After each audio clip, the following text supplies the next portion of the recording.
Salut à tous ces petits loups, j'espère que ça va pour vous. Aujourd'hui, toute nouvelle vidéo sur une ouverture de lettre envoyée par un abonné. Donc cette fois-ci, c'est encore David qui m'a envoyé un courrier que j'ai reçu il y a peu de temps. Donc voici la fameuse lettre. Donc avec David, on a conversé ensemble pendant quelques jours. Et là, on s'est fait un échange standard de cartes qui nous faisait vraiment plaisir à chacun. Et c'est vrai que par rapport à la quantité de cartes que je lui avais demandé, et la lettre qui se trouve là et l'épaisseur de la lettre, je pense qu'il m'a pas tout dit et qu'il a dû m'envoyer, alors peut-être qu'après je me trompe, mais je pense qu'il a dû m'envoyer un peu plus de cartes que prévu. Donc nous allons découvrir ceci ensemble. Et si vous n'avez pas vu la première vidéo où David m'avait envoyé une lettre avec des cartes qui n'étaient pas du tout prévues, et bien je vous invite à cliquer sur le lien qui se trouve en haut là. Et si ces vidéos vous font plaisir, pensez à vous abonner à la chaîne. Ça va beaucoup aider à faire avancer et évoluer la chaîne. Et aussi un petit commentaire, le petit pouce bleu. Et aussi pensez à activer la petite cloche pour recevoir les prochaines notifications de vidéos. Donc maintenant c'est parti, nous allons découvrir ce qui se cache dans la lettre envoyée par David. C'est parti. Donc on va découvrir ensemble ce qu'il y a dans la lettre. Donc je pense que pour ouvrir la lettre, je vais lui prendre différemment. Donc quand je ferai l'ouverture des deux displays, il y aura un booster, ce que j'avais dit dans la première vidéo. Ce que j'avais dit, c'est que j'enverrai un booster à René, car René avait répondu à la question que j'avais posée à ce fameux objet. J'avais posé une question et il a su me répondre. Donc René, dès que j'aurai ouvert les displays, je t'enverrai l'un des boosters que tu recevras prochainement chez toi.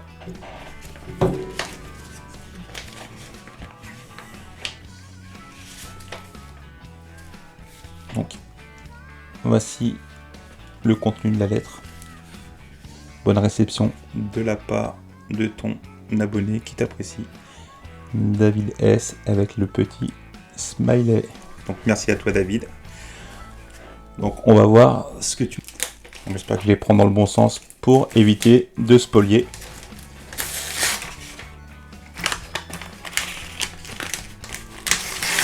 Donc déjà il y a 3 sleeves, non 4 sleeves qui sont là.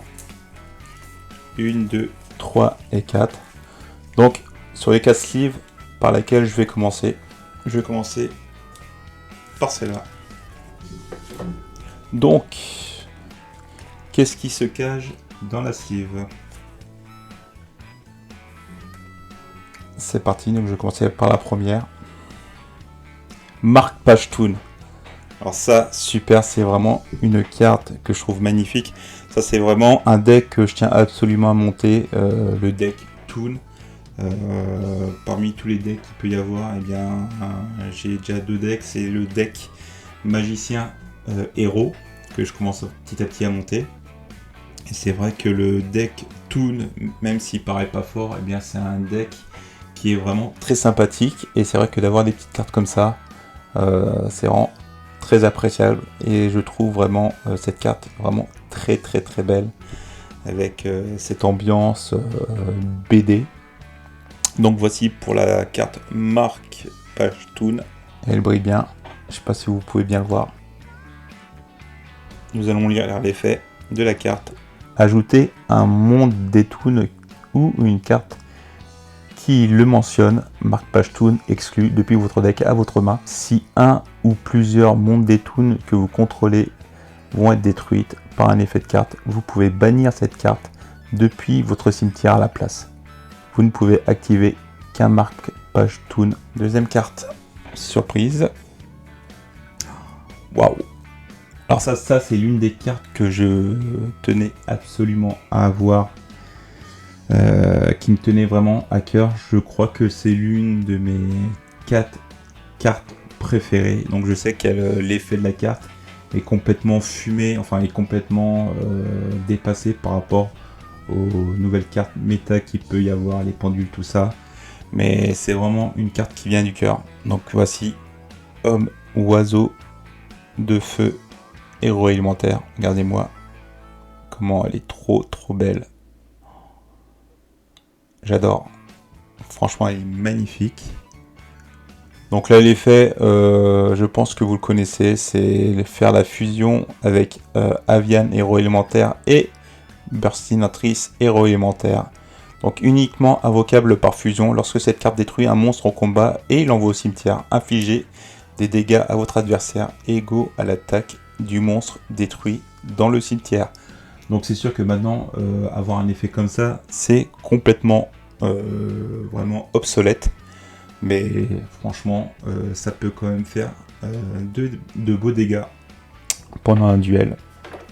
Donc, je vais prendre des sleeves. Et au fur et à mesure, on va protéger ces belles cartes. Voilà. Donc, comme je vous disais, l'homme oiseau de feu, héros élémentaire, c'est l'une de mes 4 cartes préférées. Donc, si vous aviez vu les autres vidéos et si vous avez vu les, comment vous dire, soit ma présentation ou soit mes miniatures, vous avez pu voir qu'il y a le Jinzo que j'aime aussi beaucoup, énormément, et aussi le Paladin des Ténèbres. Je cherche vraiment à retrouver une magnifique carte, la première image du Paladin des Ténèbres que je trouve vraiment magnifique comme carte fusion, si c'était vraiment une carte fusion employée par Yugi. Donc je cherche vraiment à l'obtenir cette carte. Donc voilà. Donc maintenant nous allons passer à la deuxième sleeve. Donc c'est parti. Donc première carte, Kuribo. Donc on ne présente plus du tout que Kuribo. Elles sont trop belles. Donc je commence déjà à avoir quelques cartes de la série Kuribo que j'ai pu avoir dans le calendrier de l'Avent. Donc nous avons Kuribo, Kuriba. Donc là c'est beaucoup de la famille de Kuribo. Donc là nous avons Kuribei. Donc je sais pas si je le prononce bien. Kuribei. Donc vous voyez comme elles sont super belles les cartes. Là nous avons Kuri Babylon. Kuribei.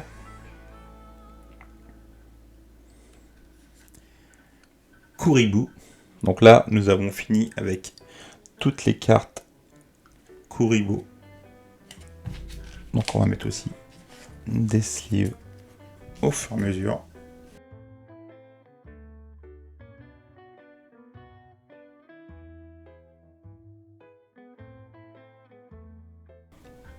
Donc c'est Sorcier Vampire.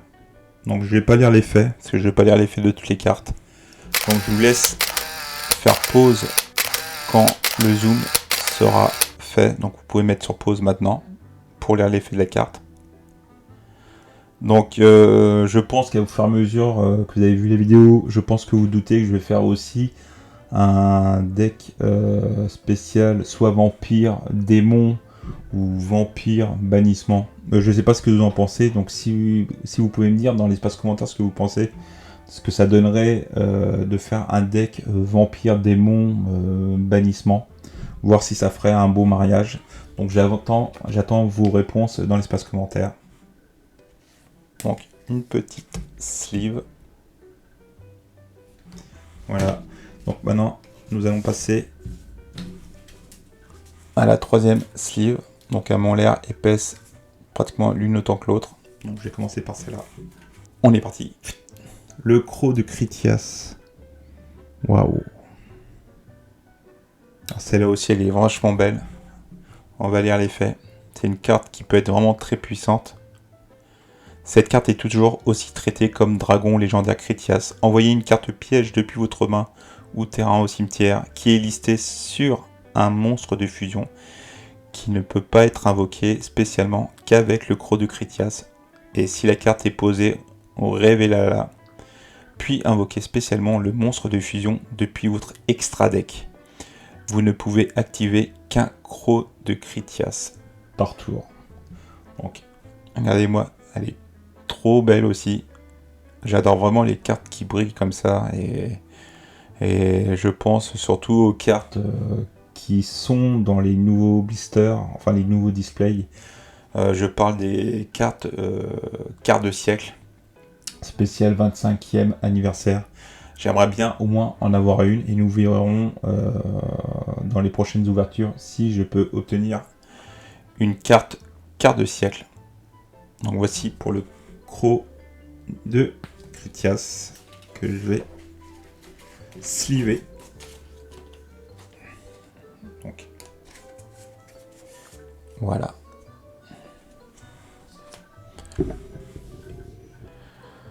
Ensuite, nous avons changement de cœur. Une carte vraiment l'une des premières cartes. Une carte qui a un très gros pouvoir, même si son effet peut paraître dérisoire. Une carte magie, changement de cœur. Donc l'effet, je pense que tout le monde le connaît. Et je pense que c'est pour ça que la carte fut bannie. Donc je ne sais plus si elle est encore bannie de nos jours pour les tournois. Mais en tout cas, c'est un effet qui est quand même vachement cool. Donc vous ciblez un monstre contrôlé par votre adversaire et jusqu'à la fin du tour, donc jusqu'à la end phase, vous en prenez le contrôle. Donc voici le changement de cœur.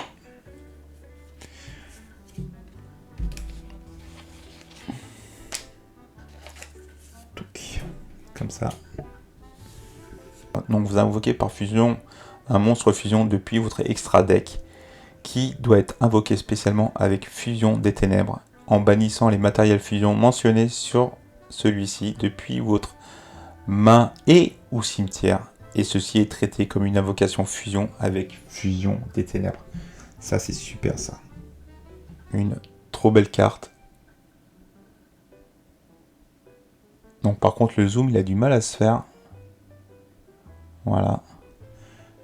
Donc ensuite nous avons la bataille des esprits endormis qui va avec deck basé sur héros élémentaire et avec Néos. Donc comme on peut voir, on voit un combat entre un dinosaure ou dragon contre Néos.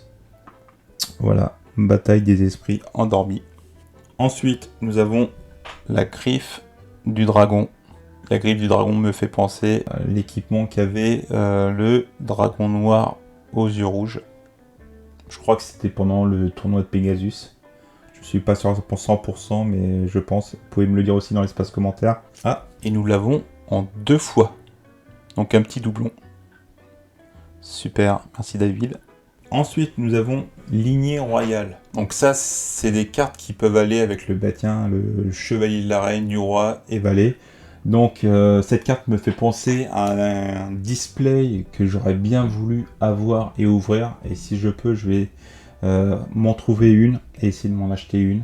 Celle du display de la cour du roi, où vous avez quand même quelques cartes basées sur le deck. Enfin, un deck que vous pouvez faire par rapport aux cartes chevalier de la reine, du roi et valet. Donc la lignée royale peut être fort intéressante. En tout cas, elle est super belle. Donc ensuite, nous avons le royaume vampire qui va aller parfaitement avec mon futur deck vampire.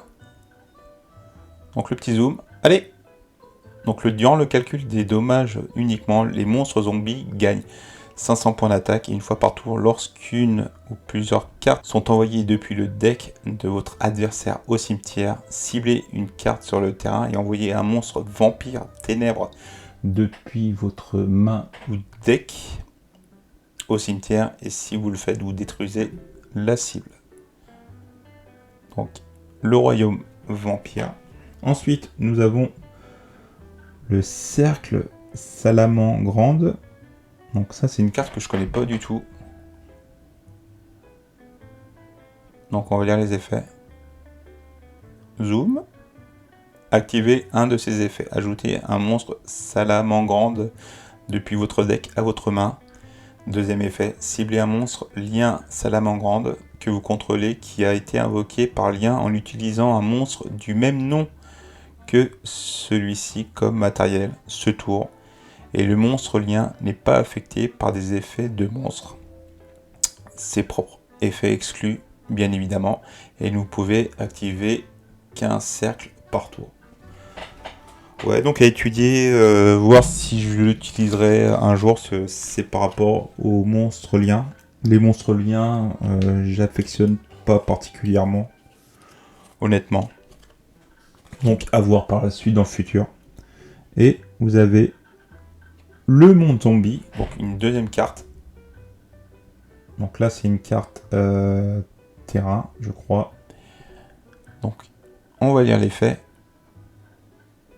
Zoom. Zoom, zoom, zoom. Merci. Tous les monstres sur le terrain et dans les cimetières deviennent des monstres zombies. Aucun joueur ne peut invoquer par sacrifice de monstres zombies exclus. Ouais, ça peut beaucoup embêter l'adversaire.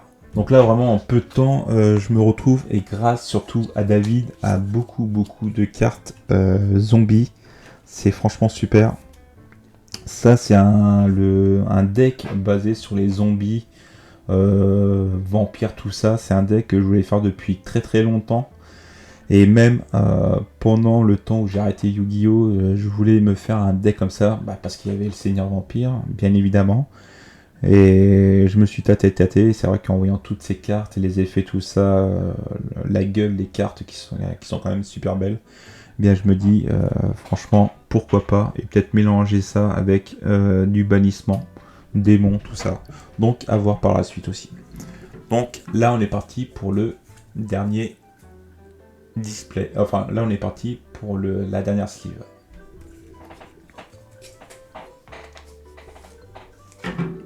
Donc, nous avons Reine des poupées. Voilà, donc une carte très belle aussi. Donc je vais pas vous lire l'effet. Je vais juste zoomer pour que vous puissiez faire pause sur la carte pour voir l'effet. Voilà, donc vous pouvez faire pause et lire l'effet. Donc Dame Harpie Toon. Voilà, donc j'en avais déjà une de Dame Harpie. Mais ça fait toujours d'en avoir, ça fait toujours plaisir d'en avoir une deuxième. Donc pourquoi pas, superbe.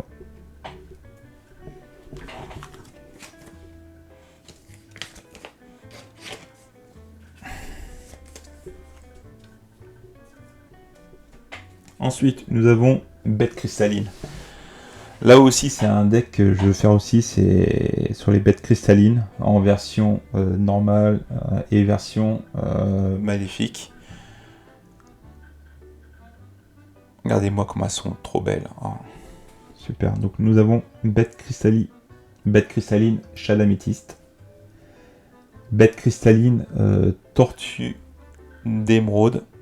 Donc là, les effets, vous devez les connaître par cœur, j'ai pas besoin de les lire. Voilà. Ensuite, nous avons bête cristalline tigre de topaz. Voilà. Ensuite, le fameux Pégase de saphir.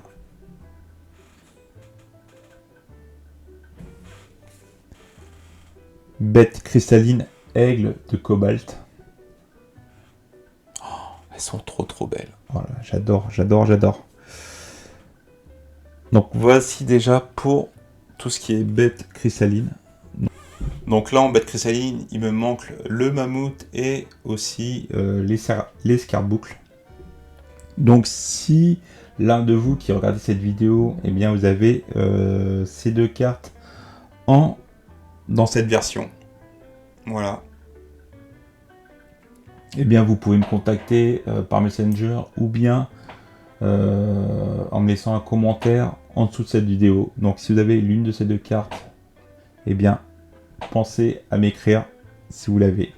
Ça serait super gentil. Donc voici pour les bêtes cristallines. Donc je les mettrai sous sleeve tout à l'heure.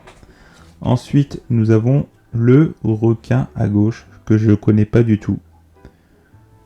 Je vais pas lire l'effet. Donc je vous mets l'effet comme ça. Vous n'avez plus qu'à mettre sur pause, bien évidemment. Donc nous l'avons 2 fois. Donc ça franchement, tout ce qui est poisson, des poissons, tout ce qui est marin, tout ça, Je suis vraiment pas sûr du tout de vouloir faire quelque chose dessus. Et nous avons la zone de non-fusion. Alors ça, la zone de non-fusion, c'est vachement contradictoire dans le sens où moi qui aime bien faire des fusions, comme vous voyez, héros élémentaires ou même sur certains monstres de Yu-Gi, eh bien le fait d'avoir une carte comme ça peut être vraiment très pénible, mais qui peut être fort utile. Donc c'est une carte piège continue. Donc l'effet, je pense que vous en doutez, mais on va quand même la lire. Donc aucun joueur ne peut faire d'invocation fusion. Allez mon petit zoom, tout de suite. Allez, zoom. 1, 2, 3, 4, 5. Ah bah il est pas en forme aujourd'hui le zoom. Hein. Allez, zoom. Voilà. Tu vois quand tu veux. Donc aucun joueur ne peut faire d'invocation fusion. Donc voilà pour les cartes que David m'a envoyées. Donc ça fait vraiment super plaisir. Et si parmi toutes ces cartes, je devais en choisir deux qui sortent vraiment du lot, enfin des cartes qui me tiennent vraiment à cœur, eh bien ça serait ces deux cartes. L'homme-oiseau de feu et le marque Pashtun.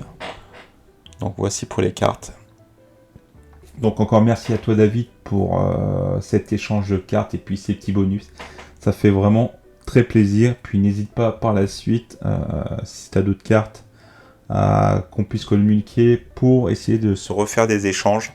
Donc voilà, donc c'était tout pour cette vidéo. Pensez à regarder la prochaine vidéo sur l'ouverture des deux displays, la vengeance monstrueuse. Donc nous allons voir, nous verrons ensemble s'il y a des petites pépites. Et René, je t'inquiète pas, je t'oublie pas, tu auras l'un des boosters de ces deux displays. Donc voilà, donc pensez à vous abonner à la chaîne, très important. Et pensez aussi au reste. Et puis je vous retrouve pour de prochaines aventures.